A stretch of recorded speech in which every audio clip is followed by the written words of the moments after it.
Now it's time for our second presentation with the team Play It by Ear. Please come up.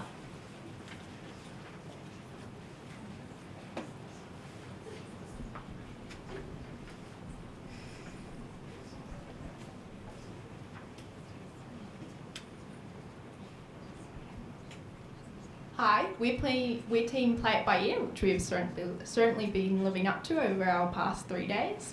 And I'm Bailey from Whakatane, Trident High School. I'm Ben from Tari College. I'm Kimberly, I'm from Marist College in Auckland. I'm Rosa, I'm from Kavanagh College. Kia ora, my name's Archie and I'm from Wakatipu High School in Queenstown. The question posed to us by our fabulous mentor Elizabeth was, what are the factors that contribute to poor air quality in a city and what can be done about them? Our global population is facing a pollution crisis to which New Zealand is no exception. While our clean green environment leads us to believe we have good air quality, New Zealand's urban regions are exposed to many pollutants. Nitrogen oxides such as nitrogen dioxide is one of them. Within New Zealand, internal combustion vehicles are the largest producer of such pollutants, and in turn threaten human health.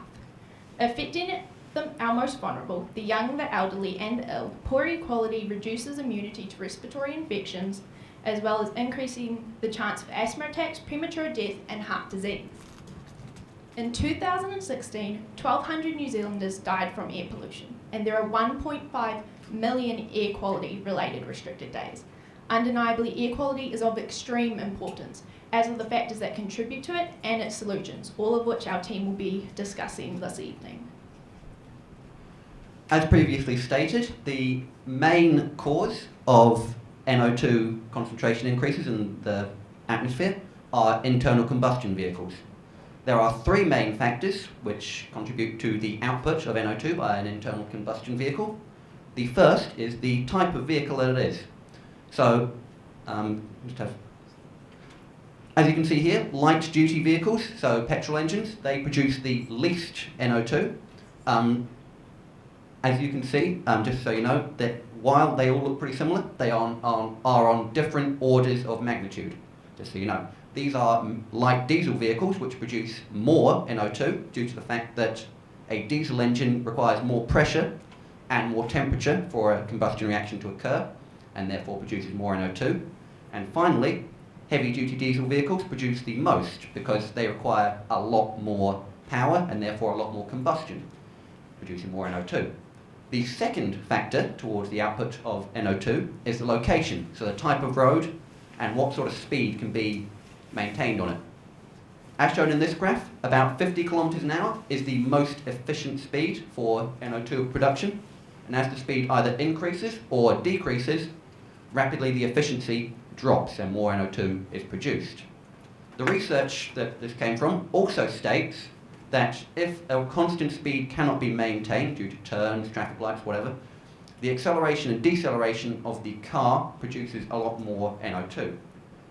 The final one is the age. NZ has one of the oldest car fleets in the world, which means that they're rather worn, pretty low maintenance, and that causes inefficiency and more NO2. Second-hand trade is roaring, so they're going to stay in the fleet for a while, going to be a lot of NO2. So humans are creatures of habit. Our major cities' cultural backgrounds and infrastructure have contributed to the increase in nitrogen oxides we release into the atmosphere via vehicles. It is culturally common for New Zealand city dwellers to purchase second-hand vehicles, which release more nitrogen oxides than, say, new vehicles. We also utilise our old buses for school runs. We are putting the worst quality air in the path of those most vulnerable, our young children. This idea of air quality being superlative in a particular area pleads recognition that air quality is not a constant within a city, but varies from location to location. In fact, we have found a relationship between population density and the quality of air. In this map of Auckland, you can see that as the population density increases, that's the darker green, the quality of air decreases, which is the darker oranges and reds. Urban planning in Auckland has led to an isolated construction of high-rise buildings in the CBD, with the outer suburbs subject to urban sprawl. The high-rise buildings have created a street canyon, which allow NO2 to accumulate in a particular area. According to stats.govt.nz, Queen Street in Auckland exceeded the World Health Organization's guidelines for NO2 concentrations in 6 of the 9 monitored years. And as well as varying depending on the location, the NO2 concentrations also vary throughout the day. This schematic predicts the NO2 concentrations throughout an average day in an area of Auckland and is based on empirical evidence. As seen, NO2 concentrations peaked at around 8 a.m. and around 6 p.m., which we suppose is due to the influx of commuters and the subsequent increase in operating internal combustion engines. More commuters increases the amount of NO2 in the atmosphere, but what it also means is that more people are affected by this NO2. Therefore, it is imperative that we put in place both small and large-scale solutions to combat poor air quality in our major cities. We all want to solve this issue, but it can be hard to know where to start on a small scale. With the aim to reduce air pollution, there are things that we can all do, be that on an individual or community-based level. This might look like walking or cycling, where possible, or using public transportation and ride-sharing services for longer journeys. We found in Scandinavian cities where walking and cycling was more prevalent and vehicles were far less used, that air quality was significantly better. We can also take adaptive measures to limit our exposure to NO2, particularly in taking care to improve indoor air quality. An especially impactful way to achieve this is to keep windows and air vents closed in cars on busy roads, as we found that there was a lot of air pollution exposure during travel time. Community activism can also be a powerful force for protection. In bringing poor air quality to the attention of local and higher government through activism, we can prioritise the issue for large-scale change. For example, with the knowledge in mind of how air pollution exponentially decreases with distance to a major road, on a community level, we can oppose the road proximity of new buildings that will put people at risk. Think kindergartens, rest homes, hospitals. If we can ensure that these buildings are located further from the source of toxic air pollution, we can help protect those most at risk for long-term lung damage due to NO2. Currently, the government has not enacted any policy on these crucial buffer zones, so community action is essential to protect our people and bring this issue to the attention of regional councils. To promote this behaviour on a small scale, we need to change our current system at a macro scale in order to make these measures both realistic and accessible. We have broken this down into a two-pronged plan of action: proactive and reactive. In order to mitigate the problem, we must lower our dependence on vehicles.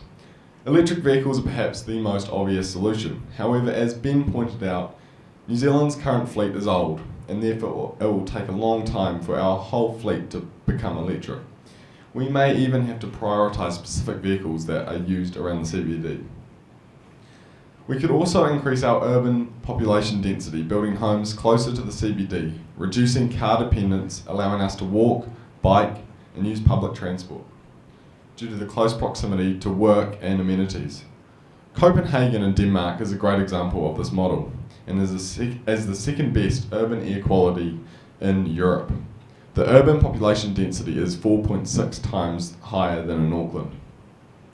We could also follow London's lead and charge combustion vehicles upon entering the CBD, putting an economic cost on pollution in low emission zones.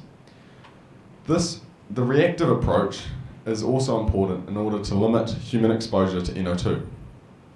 We could achieve this by introducing buffer zones and creating barriers such as vegetation or walls in the CBD. Air pollution is certainly not clear-cut, yet it is reversible. We should not be complacent, especially as EVs are on the horizon. Or are they? We need to take responsibility both personally and as a collective in order to implement realistic solutions. Thank you very much.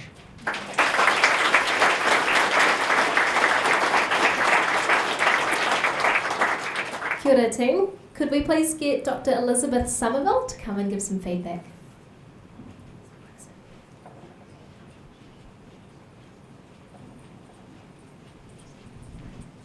Thank you. I just want to say it's been an absolute pleasure working with you all for the last few days.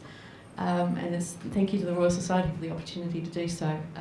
You've just shown such an immense work ethic and a great deal of sense of fun, and also really broad-minded and integrated thinking about this issue. So well done. Thank you.